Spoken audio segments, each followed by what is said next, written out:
Israel पर 7 अक्टूबर को फिलिस्तीन के गाजा पट्टी से बड़ा हमला कर दिया गया, जहां 20 मिनट में ही 5000 रॉकेट्स इजराइल पर दागे गए। इस हमले में अब तक 300 से अधिक लोगों की मौत हो चुकी है। वहीं इस पूरे मामले के पीछे फिलिस्तीन के चरमपंथी संगठन हमास का हाथ है। इसी के साथ यह भी बताया जा रहा कि हमास के आतंकियों ने इजराइल की सीमा में घुसपैठ भी किया है और कई नागरिकों समेत सैनिकों को बंधक बना लिया है। कई इजरायली सैनिकों के डेड बॉडी को लेकर हमास के आतंकियों ने गाजा की सड़कों पर परेड निकाला है और इजराइल पर किए गए इस हमले को हमास ने ऑपरेशन अल अक्सा फ्लड का नाम दिया है। वहीं इजराइल ने जवाबी कार्रवाई करते हुए युद्ध की घोषणा कर दी है। जल, थल और हवाई मार्ग से गाजा पट्टी पर लगातार हमला किया जा रहा है। प्रधानमंत्री नेतन्याहू ने घोषणा करते हुए कहा कि उनका देश अपने दुश्मन से अभूतपूर्व कीमत वसूलेगा। ये जंग है और इस जंग में हम जीतेंगे। इजराइल ने जवाबी कार्रवाई के लिए ऑपरेशन आयरन स्वॉर्ड लॉन्च किया है। वहीं इजरायली सेना ने अपने बयान में कहा, हमास जो इस हमले के पीछे है, घटनाओं के परिणाम के लिए जिम्मेदार है। अब आपके मन में सवाल होगा कि आखिर हमास ने हमला किया क्यों?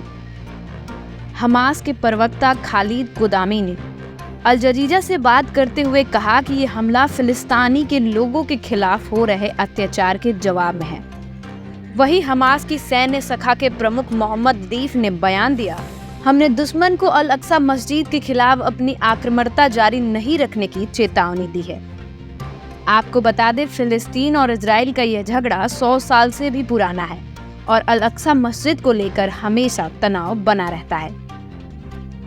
यहाँ के 35 एकड़ इस जमीन पर यहूदी और मुस्लिम दोनों ही अपना हक जमाते हैं, जिसको लेकर इन दोनों के बीच हमेशा ही तनाव बना रहता है।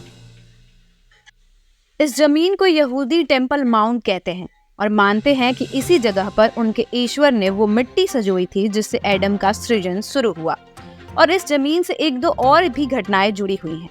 इसलिए इजराइल के राजा किंग सोलेमन ने 100 ईसा पूर्व यहाँ एक भव्य मंदिर बनवाया, जिसे यहूदी फर्स्ट टेम्पल कहते हैं, जिसे बाद में दूसरे सभ्यता के लोगों ने तोड़ दिया।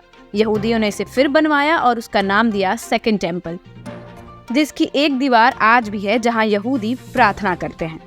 मुस्लिमों के मुताबिक हरम अल शरीफ यानी कि जेरूसलम का वही 35 एकड़ जमीन जिसे उनका तीसरा सबसे पवित्र जगह माना जाता है।